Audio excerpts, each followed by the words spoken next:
I wanted to start off by acknowledging what an extraordinary time it is to be bringing a film into the world. When you all made these movies, this was a very different place. For one thing, a film festival Q&A was something that you did on a stage in front of a live audience, not via Zoom. Releasing a movie looked very different. And also a lot of the sort of cultural and political themes that are dealt with in some of the films represented here were not as much, I think, in the foreground of the national conversation as they are right now. So I just want to start by saying, what is the biggest challenge of releasing a movie in 2020? And I'll start with you, Garrett. Gosh, the biggest challenge. I mean, I think this is my first feature documentary. So I think for me, part of the challenge is also just the inevitable learning process of what that looks like in terms of the scale of it relative to short films, which is what a lot of my past work has been. And I also think, you know, it's an interesting moment because on one hand, yes, we have these challenges of not being in person, but I also think that there is always the question and issue of who your audience is and how to actually reach as many people as possible. This film centers around a family that's based in New Orleans. Our sort of like lead that we're following is a strong woman, Black Southern woman who, you know, who's going to speak specifically to that audience in a unique kind of way. And so the challenges of finding, making sure that the film is really getting to the communities that are important to me, that are important to her and to the family, I think regardless of COVID, actually would always be first and foremost the most important, and also unfortunately challenging. And I think that's, and I should say that it's challenging and it's also not, if you know what you're doing and how to reach people. But it's complex, you know? Yeah. Nicole, what about you? You're nodding as Garrett's talking about that challenge. Well, I just like the word complex because I feel like that's the way we're living now. You know, we have to, there's a certain amount of kind of accepting that you don't know what's going to happen or how it's going to play out or what the best decision is kind of at any given moment with everything that's happening. But I feel like for our film, you know, one of the things that we really hoped was that the film, which is about the disability rights movement in the 1970s and how it got started at a summer camp, would be connected to the real grassroots kind of powerful movement that's happening today. And there were actually some real hurdles to that. You know, for one thing, we wanted like large groups of disability activists to be able to come into theaters, and there aren't large groups of accessible seating in theaters.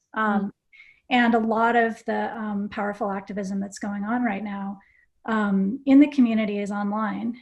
So it really ended up kind of offering this amazing opportunity to us to be able to have panels and conversations and you know, outreach campaign events that are almost have the feeling of a camp and kind of provide the sort of continuation for the movement, but in a space that you know, we worked really hard to try to figure out how to make as accessible as it possibly could be to people with all different kinds of disabilities. So you know, we were problem solving. It was the same problem, how to make it really accessible and how to reach that audience, but the virtual environment offered a lot of really great opportunities for that. Dawn, what about you?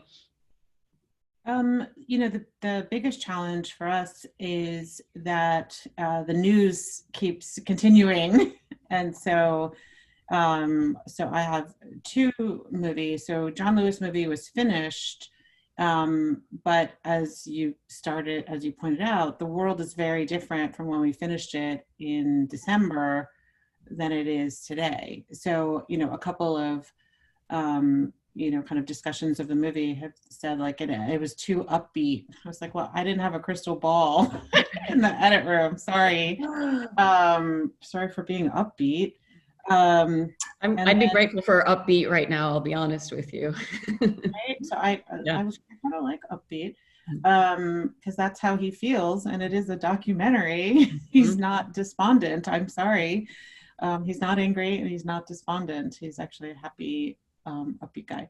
But you know, for the other movie I'm working on about Pete Sousa, Obama's White House photographer, that really is a challenge. We were 3/4 of the way finished shooting, and you know, with every, in what any other decade would be a momentous drop the mic kind of moment, impeachment. Mm-hmm. You know, we thought, wow, what could be bigger than impeachment?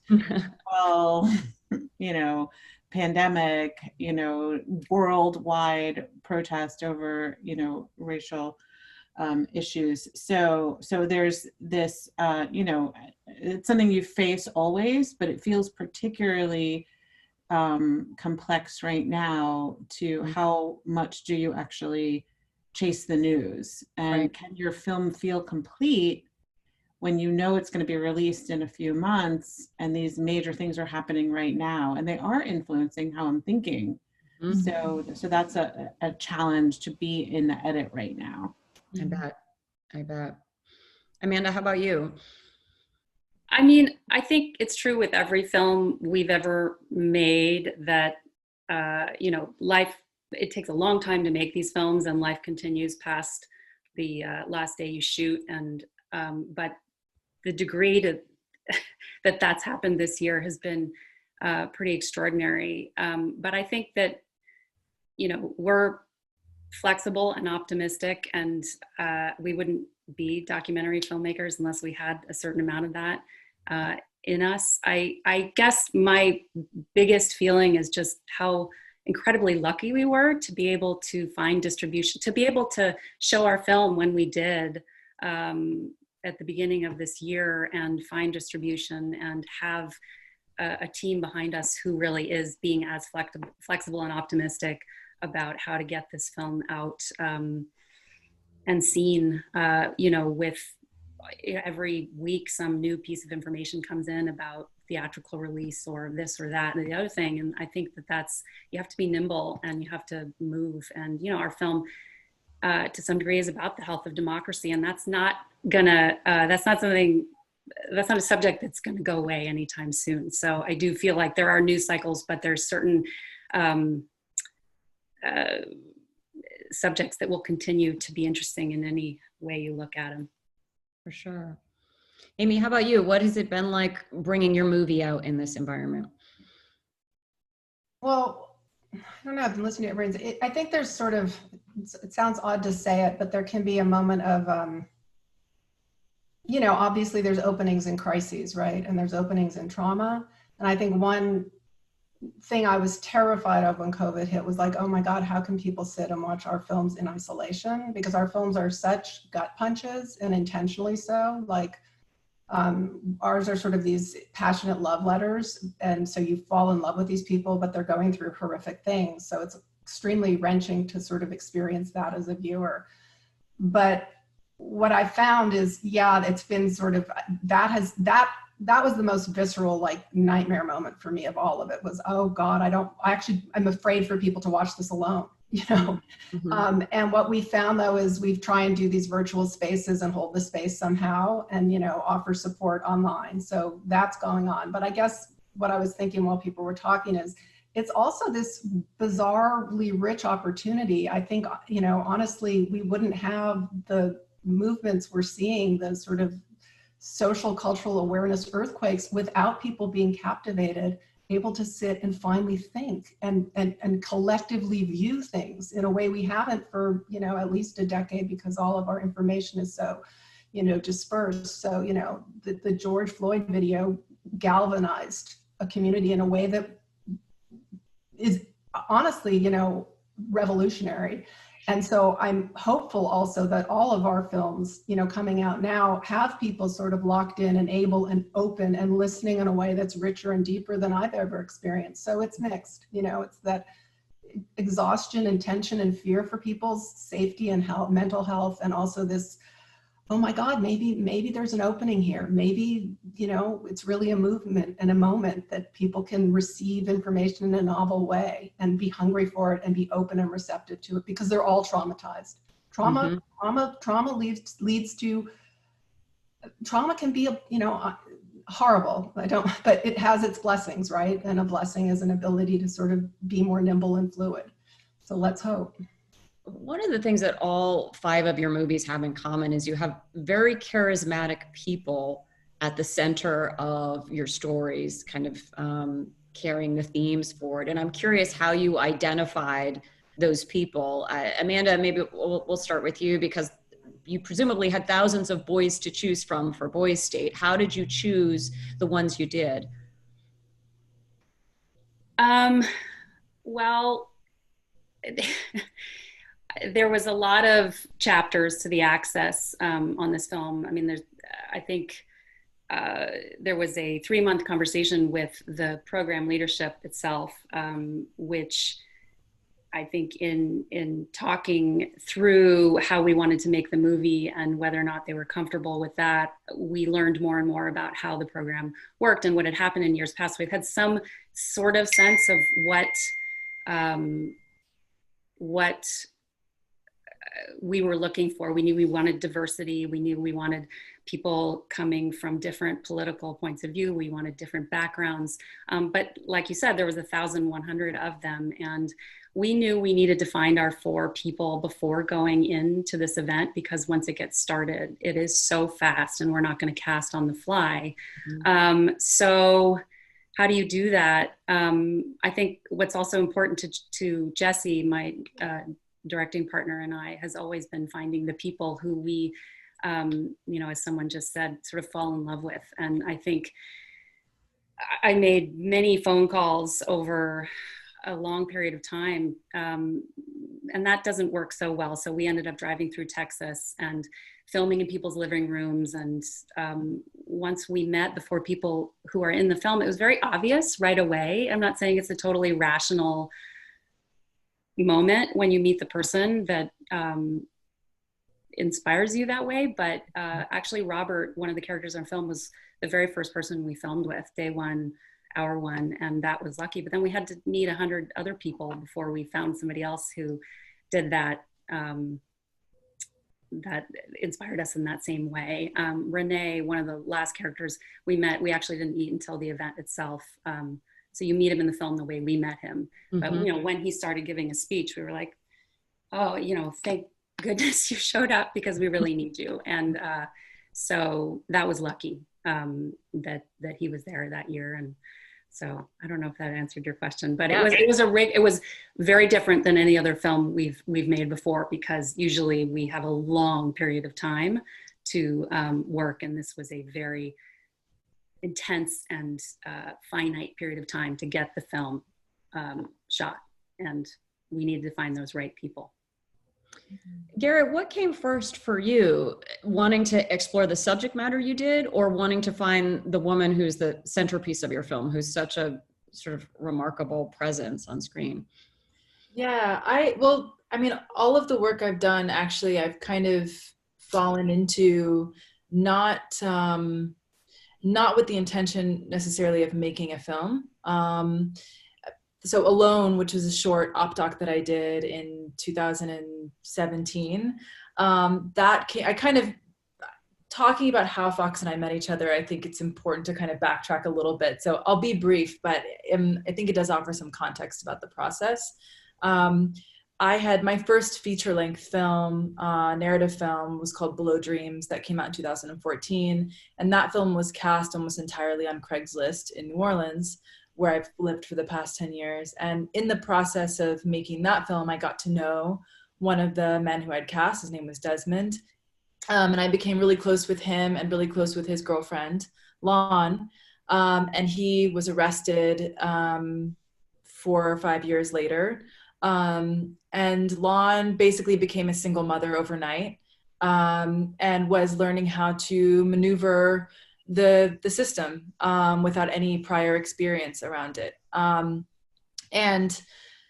I had initially conceived of that film as being sort of a cross-generational series of conversations between Lon and other women who were in similar situations as her, which was essentially dealing with the stigma of what it means to become an incarcerated family. Desmond sat in a private prison for about 1.5 years awaiting trial. And she had to make major decisions about the direction of her life. And talking to family members, talking to friends, talking to colleagues was was difficult because not everybody can understand what it's like to be in that situation. And we're often very judgmental about it or unsupportive. And so the intention was to facilitate these conversations. And I found an organization called FLIC, Friends and Family of Louisiana's Incarcerated Children. And Gina Womack, who was the co-founder and now executive director of the organization, picked up the phone. And she said, the first person you have to talk to is Fox Rich.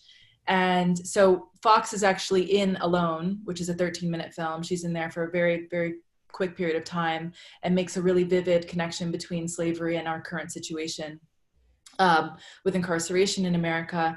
And the reason why I thought about making a second film was actually less about the issue itself as it was about the possibility of providing, I think, another essential example of how women really take the brunt of a lot of this, that Black women in particular are sort of holding our country together in many ways. And what does that actually look like? How can we create a really intimate portrait of what that experience is? And how do we do it in a way that that experience doesn't become monolithic? So with Alone, that was one woman who was my age, who had never experienced this before, was very much at the infancy of that process.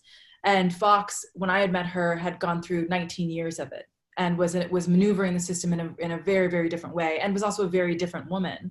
So I actually think it doesn't stop even with time with this film. I think that there are many, many, many stories that can be told that deal with incarceration, but are coming at it from the human point of view and from the family's point of view, and really from the effects of it, just as much as the issue itself. Mm-hmm, mm-hmm. Amy, in your case, sexual assault is a theme that you have explored in multiple films. How did you center on the women who you would focus on and on the record? It's a long story, so I don't know how interesting it is. We actually didn't set out to make On the Record. Right. I'd like to say that our films find us, and it's a pretty organic process. We were just post Me Too. Yeah, I'm trying to make a long story short. Post Me Too, our cell phones started exploding because of the work we'd done in the sexual assault space. Obviously, many more people were willing to talk, and they felt like they could talk to us because we were trusted. So we started collecting. I just went out. Actually, we were doing something else for Netflix at the time, and I just said, Kirby, you deal. I got to do this. I just have to do this. People are calling, and I felt a responsibility, and I had no idea what it was even going to be. And I ended up collecting at least 40 or 50 interviews with women from all different walks of life and all different industries. And then we cut together sort of an assembly of just this mind-blowing material, and then happened to just show it to distributors and sort of said, here's what this is. It's some kind of exploration of, sexual harassment and assault in various, different industries. And what do you think? And then we got, Oprah decided that this would absolutely be her, she fell in love with the material and said this will be her first series for Apple, and announced it in Cupertino. And we started collaborating together. And in the course of that, with her vision and focus and input, we pivoted and started making the film that became On the Record as sort of the first installment of a series on different women. So that's kind of the genesis of that. And Drew was just someone we interviewed. It was random. I was doing 5 days of interviews back to back in Brooklyn in a house. And I remember like the third day Drew came in, we did this interview. And after I do every interview, I check with my crew because I do them in a really tiny space, and I know what I'm experiencing, but I also love to hear how other people perceived it, because I always, we test screen. I always like collective reads. And I remember I was sort of, blown away by her interview, but I also I asked everybody, what did you think? And 3 of the crew members said they were sobbing throughout. And I called Kirby and I said, there's something here, I don't know what, and I don't know how. And then we just started talking to Drew, and she said, I don't even know if I want to be in a film. I don't know if I'm talking publicly. I don't know what I'm doing. And I said, well, just let us follow you. Don't sign a release. We're doing a lot of other stuff, which was true. We don't know what we're doing yet. So, and that's kind of how it all came about. So it was this weird conflation. Mm-hmm, mm-hmm. Dawn, when I saw there was a film about John Lewis, I thought, hasn't there already been a film about John Lewis? He's such a perfect subject. So in that case, the question is like, how did you come to him? How did the access conversations go? Yeah, I think he was kind of ready to, talk. I think he was kind of ready for it. So, CNN had great success with their RBG movie. And so I was like, I think they're looking for another 80-year-old because that worked out so well. So, and then he had given just a beautiful interview in the series I did for Netflix, Bobby Kennedy for President. And he was also in my first film, Gideon's Army. So I don't know, I feel like I kind of been marching towards him. And I do think I completely agree with Amy. Like sometimes films do just kind of find you. I think he was ready. And then CNN came and said, would you be interested in John Lewis? And I was like, of course. And then, it turns out he was already thinking about it. So it was just really natural. And, the thing about John Lewis is there have been, he's kind of adjacent in a lot of movies. He's like part of a civil rights story. He hasn't been really centered in a number of movies. So I was excited about that. But also, we had found during the making of Bobby Kennedy, all this great footage of him as a young man. And so this is, that's why documentary, like I love documentaries so much, is the Archivists I work with a lot, Rich Remsburg, just started keeping files of cool things I like. And then he was like, I like this one. So, so it kind of just all came together. And then, over time, I was really thinking about, I didn't want to do just here's John Lewis and, like an encyclopedia kind of book report. Although his life is so interesting, it would be a good, it would just be interesting to follow his journey. I really wanted to bring him into the present. And then that turned out to be, the thing that is really expansive right now, because I was, people focus on, civil rights workers, people who participated on them, they focus on their bravery. Mm-hmm. And I really wanted to focus on his strategy.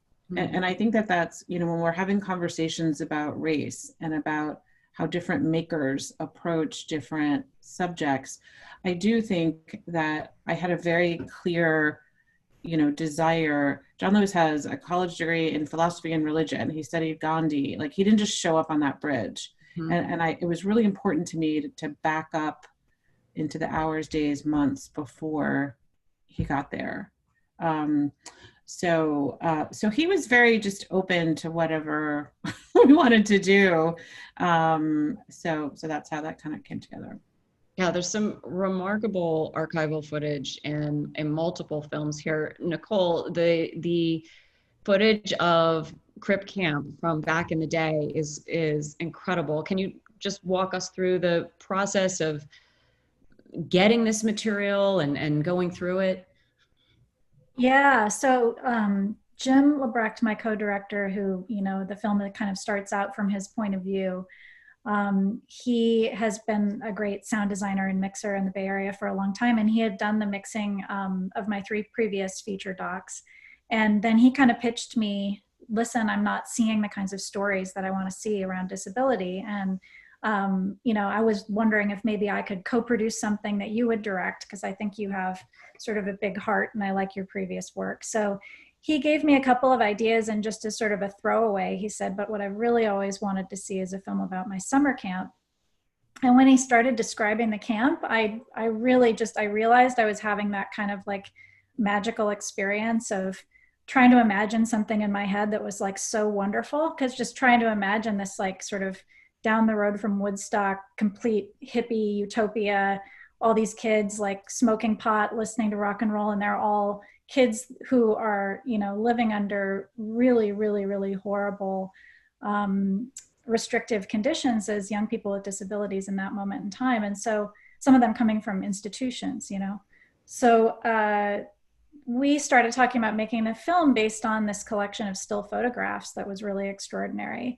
And thinking like, well, if we can't find footage of the camp, maybe we'll recreate scenes. And we thought it would be really great actually to work with young actors with disabilities. And the first treatments that we wrote about the film were based on the idea of recreation. But Jim had this memory that this like hippie video coalition had visited the camp for a week or so in 1971. And he said, I think there's people in their name. I'm not totally sure. I think they handed me the camera, and I remember they had this big porta-pack, and they strapped the porta-pack on the back of my wheelchair. And of course I was like, you know, a dog on a bone, because I mean, that is like the holy grail to find something like that. Like, he's actually shooting the footage, you know?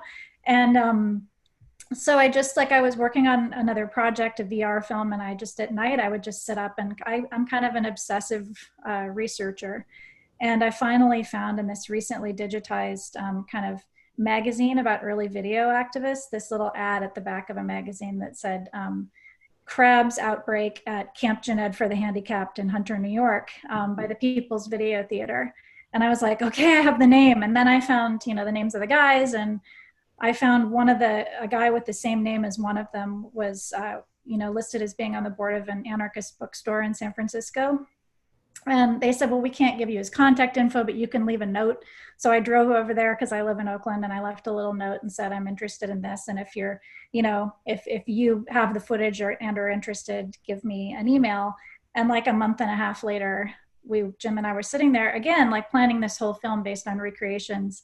And this email popped in, and it was Howard Gutstad, and he had 5.5 hours worth of footage, and he was midway through digitizing it based on a grant from the NEH with at the Bay Area Video Coalition. And that kind of old video is often just completely disintegrated. So how it lasted through 17 moves and all these basements and all that time is really kind of miraculous. And you know, just sitting down with Jim and watching it, it was so fascinating because we'd already done some interviews at that point with some of the characters in the film, and then we found them in there. We already knew that we wanted to try to tell Judy Heumann's story, but there she was, you know, planning the camp dinner and being like young Judy Heumann. And it was kind of amazing in the way that, like, we don't often have footage of people who become great civil rights heroes before they start taking part in the movement. So that had its own magic. And, you know, it just like, then the whole film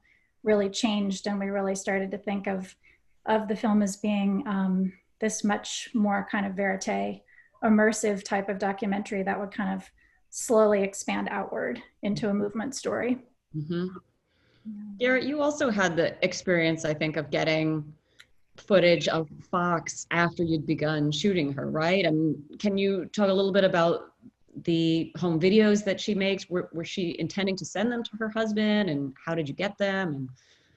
And yeah, so we were shooting, I think it was, I was shooting the whole time thinking I was making another short film and thinking of it sort of as a sister film to Alone. And it wasn't until the last day of filming that she handed me a bag that was, 19 years worth of high tape that she'd been filming of herself and her family. And I keep saying this, but it's true. It really was like my worst nightmare and the best thing that could have ever happened, because I was shooting it in such a specific way. I had such a specific vision for its craft and its shape and everything, and this completely thwarted it. But the film absolutely would not be what it is without that archive. And I think you pose, there are a couple things that it does that I could have never anticipated, which is that it really, when I met Fox 19 years into her husband's incarceration, she was a different person than she was as a younger woman. And I didn't have the benefit of knowing that person, and the archive provided that. And really, I think, helped shape a more holistic and actually linear understanding of how internal revolution happens for people in moments of hardship.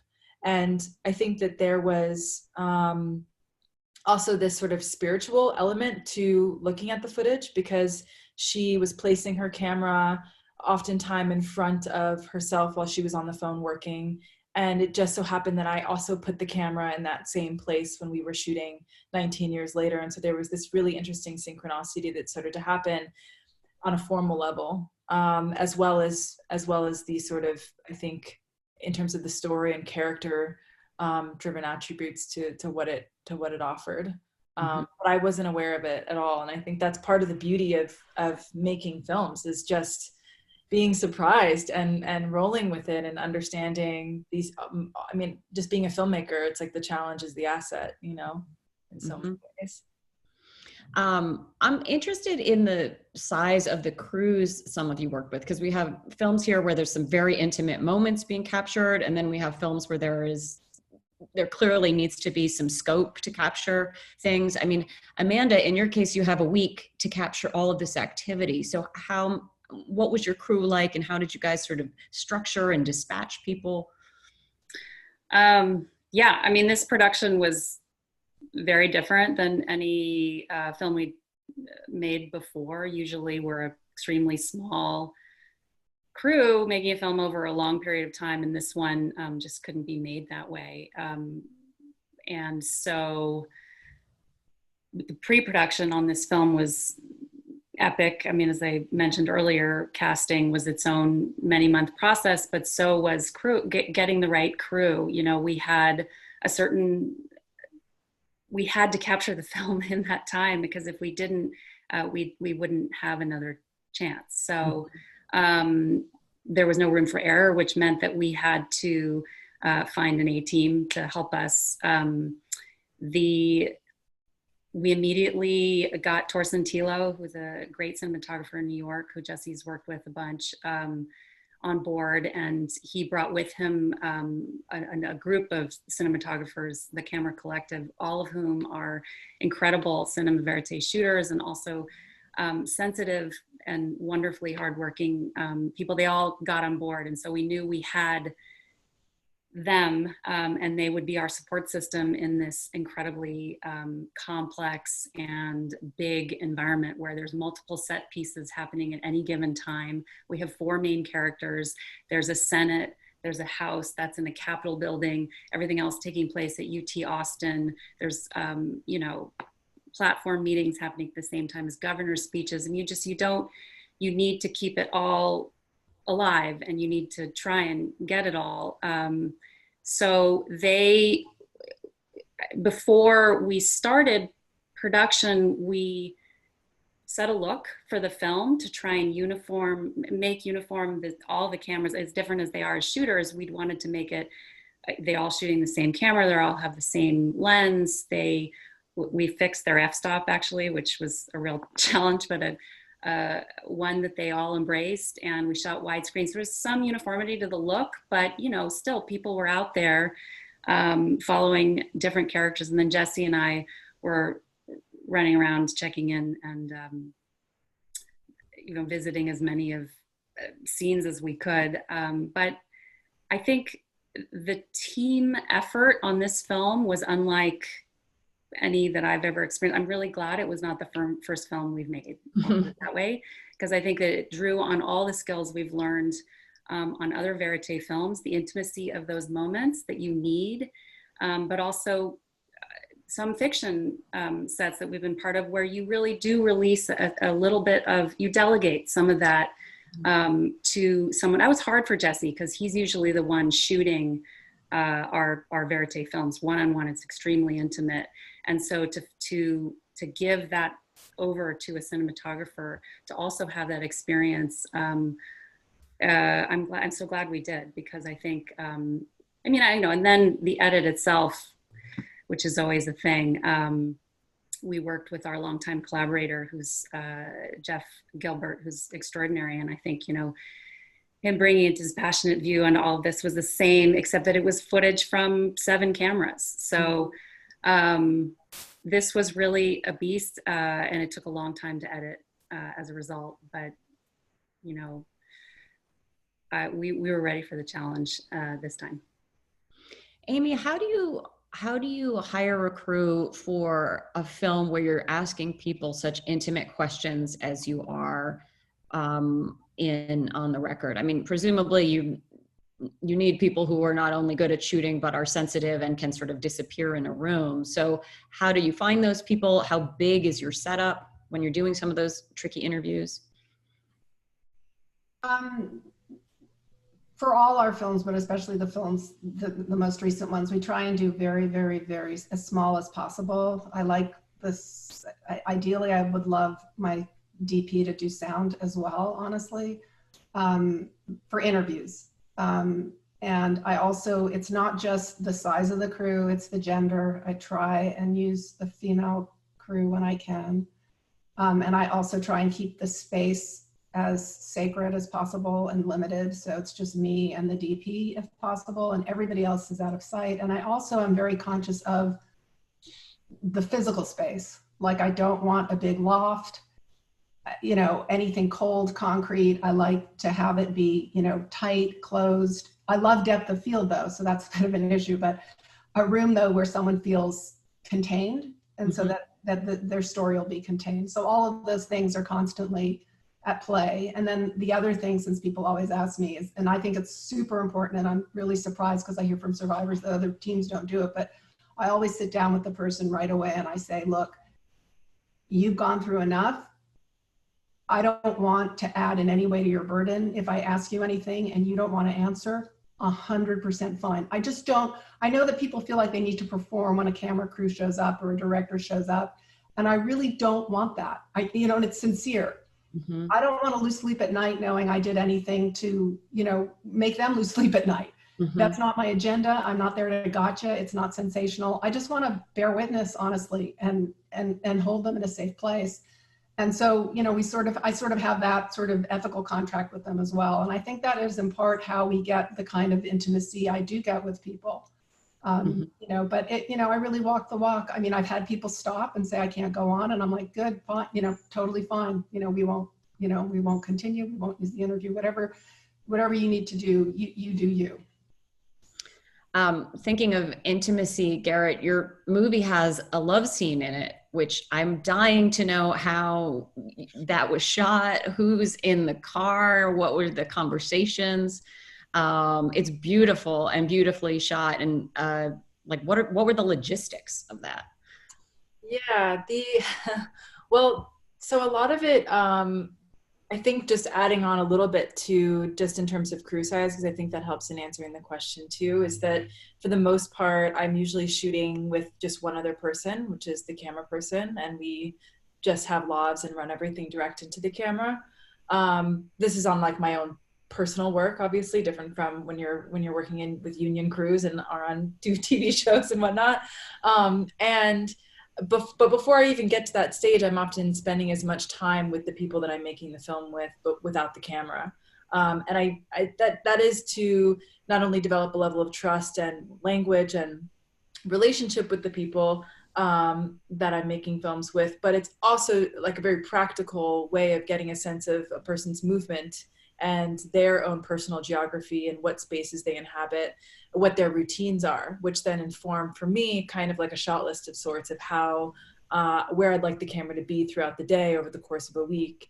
And so with Fox, for instance, I knew she spent a lot of time in her office, or this is what the structure of her day was going to be. And that allowed me to not be rushing behind her all the time. With that specific scene, it was anticipated to a certain extent. And we talked about it. She and I talked about it.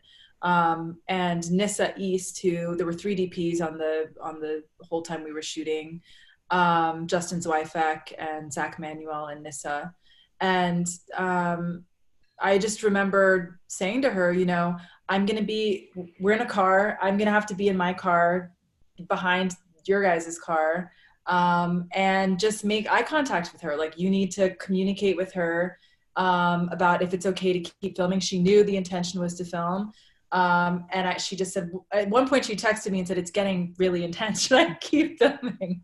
And I just said, that's up to Fox. Like, just make eye contact with her and you guys have to vibe out on that and shoot it in slow motion, because there's no other way you'll be able to get it in a bumpy ass car.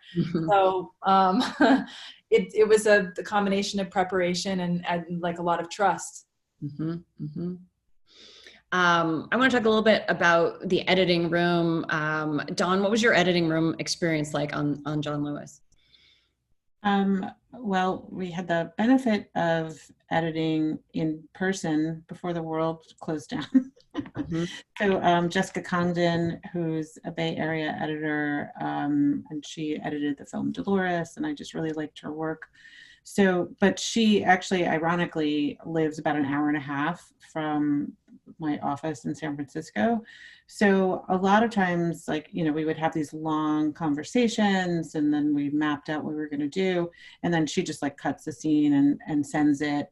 And we do like a big bulk that way. And then she would come in and we would sit next to each other, which I really miss. So she's actually also editing the Pete Sousa movie, and we're doing it completely remotely. So we use Frame.io. She posts things. We have a junior editor and an assistant.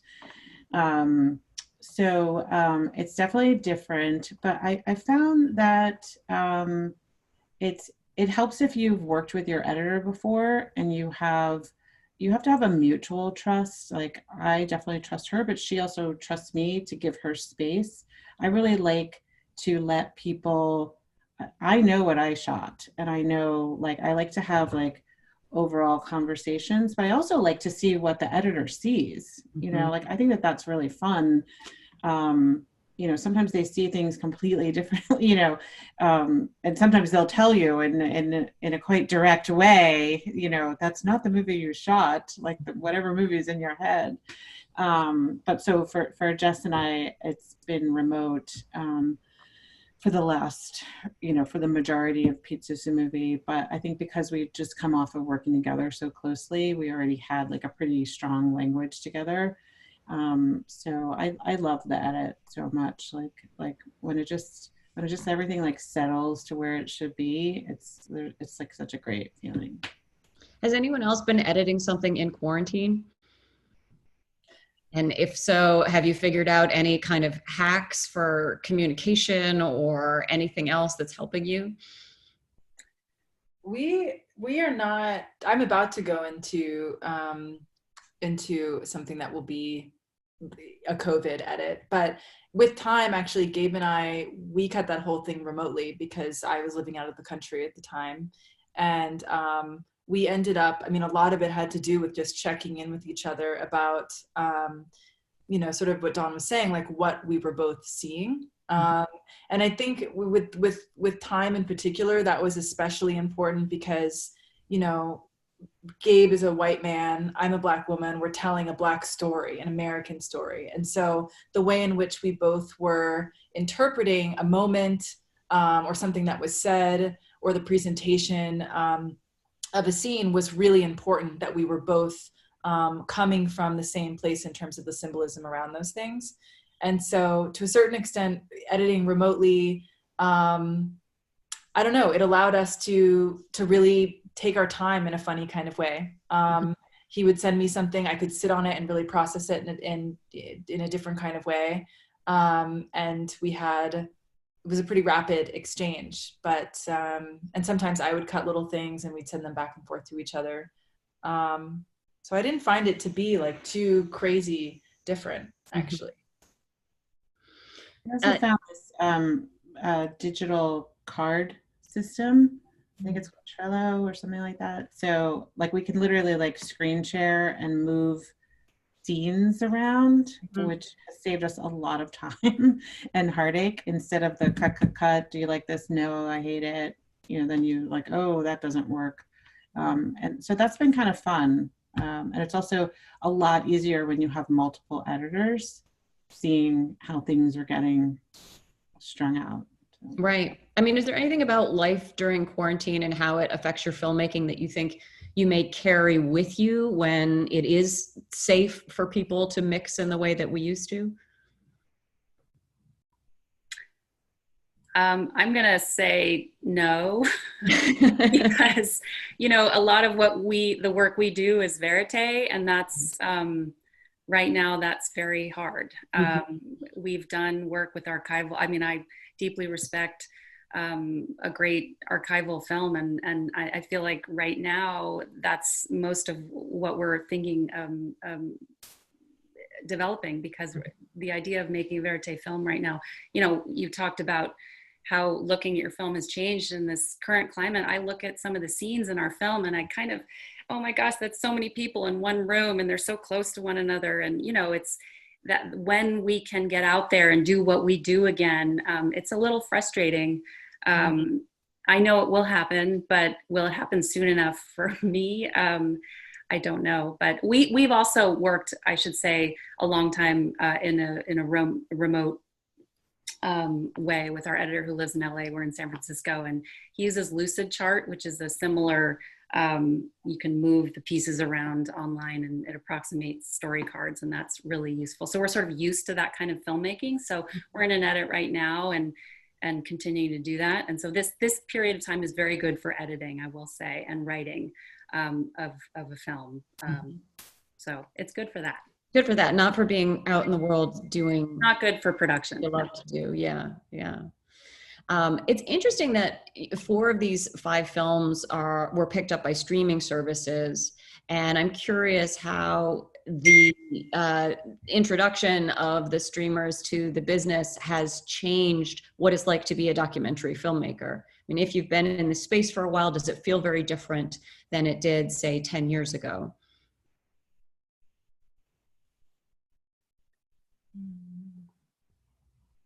I mean, I think one thing that is really amusing, because I've been doing it for 25 years, is just I keep having to remind myself that the work I do has any financial value, you know? I mean, like literally for so long, you know, there would be some, you know, tech person who was interested in getting around into documentary filmmaking and would want me to sit down and explain to them how the business worked. And by the time I did, they were like halfway out the door, you know, because like there's literally no money attached to it at all. And so now, I mean, now the fact that it has is perceived as having commercial value, both when you're conceiving of films and when you're discussing them, et cetera. I mean, I find it exciting. Like it's exciting to because there's more possibility for funding and for really reaching a broad audience. But I also find it a little confusing because my brain is so used to thinking about things from kind of a social justice perspective. And also I'm just so used to thinking of, you know, kind of a guerrilla style of filmmaking. So it's like, it's a cultural shift, I think. Right. Having resources. What do you do with those? Also, the introduction of the streamers has put pressure on the other broadcasters so that they are making overtures faster. So where once upon a time it might take several meetings and several blah, blah, blah, blah, blah, I think people are making decisions faster. But then I think the downside to that is they want those films faster.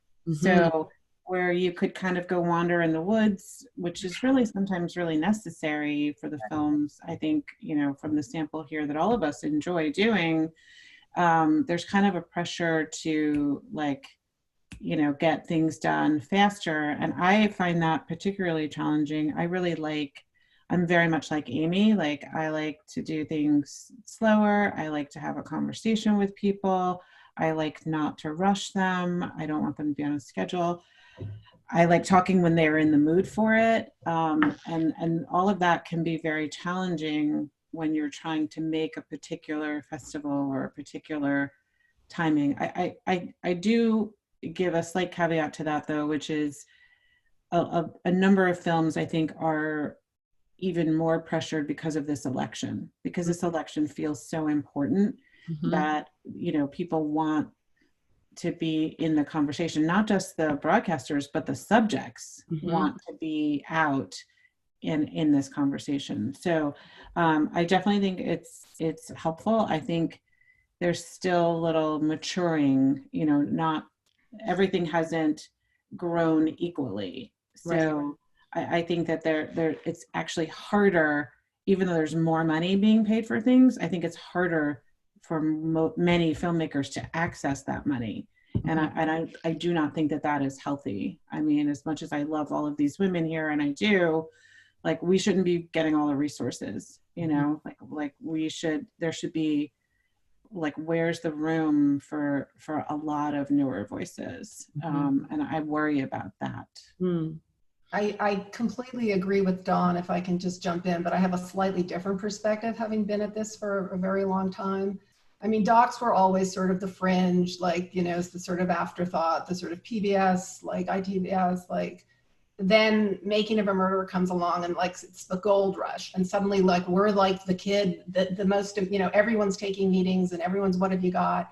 And it was a very tiny window where any kind of investigative work was supported and appreciated. Mm-hmm. And now I see what's happening with the streamers is they're all chasing algorithms and they're looking for the best true crime thing, mm-hmm. or whatever's gonna, you know, how to clean your closet. It's getting sort of a race to the numbers game, unfortunately. And, you know, what we saw in Hollywood is that leaves us with 5 Marvel pictures. And what I'm seeing with the streamers is it's leaving for very conservative, risk-averse choices, mm-hmm. for not hard-hitting, for very anodyne, homogeneous things that'll appeal to the masses, not offend anybody. I mean, by the grace of God, the film I made is on HBO Max, and I am not kidding, and you can read the articles. But if you don't think that things are getting censored and not shown, you're not awake. Mm-hmm. And it's, you know, everything's driven by profits. And so, you know, documentary filmmakers now need support more than ever. Anyone who's watching this, please watch all of our films. You know, any social justice films, just hit play and hit it 7 times so that algorithms think these films are matter. Don't stop watching. Stopping is death. Right. Right. No, I'm serious. I mean, I hear what Dawn says, but good luck if I'm still I mean, you know, forget new voices, even existing voices that are doing, I mean, I know a couple films that didn't get picked up that really should have, I mean, this year, that are because, you know, they're speaking truth to power. And if you've got 5 white guys in power, maybe they don't want to hear it. And there's ways that things can get shut down. Mm-hmm. So I don't like to be Cassandra, but it's a scary time, honestly. Mm-hmm. Well, how many of you think of your filmmaking as a kind of activism? I hate that word. I hate that word because it's pejorative. It's like, if you're awake, you know, why don't we call people that don't do anything irresponsible zombies? How do I think about people that don't care about social issues? You know, how do you feel being an irresponsible zombie? Because it's used to pigeonhole. It's used to deneutralize. Oh, it's an activist, it's an advocacy. No, I'm telling the truth in films. I'm exposing issues. You do what you want with that, you know, but don't call me, I just find that kind of vocabulary is what's keeping us all asleep. Interesting. Anybody else have a perspective on that? I would have to agree with Amy. I think just even the language of activism, I mean, everything we do should be considered activism. You know, it's an action. We're taking action on something. And so I'm actually, I do think that it can narrow things. I mean, I think about this a lot just because I happen to have made films that were, you know, 2 films that surround the issue of incarceration in America. But it's been important for me to try to tell those stories from, you know, as I said earlier, an emotional point of view and from a feminist point of view, an individual's point of view. And I think that if that inspires action, that's great. But I think that it's all about the entry point with which we want to initiate that and inspire that. So I think like even brushing my teeth is activism, you know, I don't want to offend anybody with bad breath in the morning, you know. And not taking action is activism. I mean, that's an active choice, you know. Yeah, exactly. You're an activist too. That's why I hate that term. I'm sorry. No, it's great. Sorry, Amanda, go ahead. I mean, I think that with my work, we're always looking to engage with the bigger questions, right? You know, democracy, the American dream, class, whatever. But I think, you know, as storytellers, you're trying to find a way into that. So the human experience behind those big ideas, behind those big questions, is really where documentary lives for me. You know, like I want to. I don't know if it's an act of activism, really, other than I want to create a piece of art where you're going to meet someone who you may not have otherwise met, who you can experience what they experience. And in watching their life, ask yourself sort of, what would you do in their shoes? And I think, whether that's an act of activism, I don't know. It's, for me, the power of storytelling, particularly in documentary, that kind of reflexivity, kind of empathy generation that is critical to, I think, what we do. Mm-hmm. Don, what do you think? I mean, in your case, you are showing us John Lewis's actual strategy, how he got it done. Do you see that as a form of activism, or do you see it as something different? I think I'm in Team Amanda. And I think my movie Trapped was, probably where I felt this most acutely. Is I felt like I was documenting what Willie Parker and the other providers were seeing as they tried to provide abortions to women in the South. And, I knew that it would be politicized. And so, I did things like I wrote to every legislator who had authored this anti-choice legislation and asked them for an interview, because I knew that, if I wasn't seen to portraying both sides, that the movie would suffer because people would dismiss it. So, and none of them wanted to do interviews, and then, later on when the Supreme Court, I still got criticized for doing something that was not possible to do. And then, when the Supreme Court case came out, the lawyers who were supporting the trap laws could not articulate one single instance of a woman who had been helped by those laws. And that was over the course of several years. So the state of Texas could not point to one woman who had been assisted, who had been saved by the fact that there was a wider hallway or all these other things. And that's because there is no reason for those laws. So I think I understand Amy's frustration with the word activist, because it's often a way to minimize our films. And I think, I come from a background in journalism, and I think that we have been, as documentary folks, there's just kind of residual of the tell each side as if they are equal, and that's just not the case. And I think the mainstream media has really let us down in covering Trump, and for waiting for 2.5 years to say a lie is a lie. So I feel the same way. I guess for me, activism implies that there's a preordained conclusion, and that's not how I feel about my work. I really do feel like I hope that I'm giving you kind of a window into what it's like to experience, to stand in the shoes of that person. So that's the same with John Lewis or, Dr. Parker, who's providing abortions.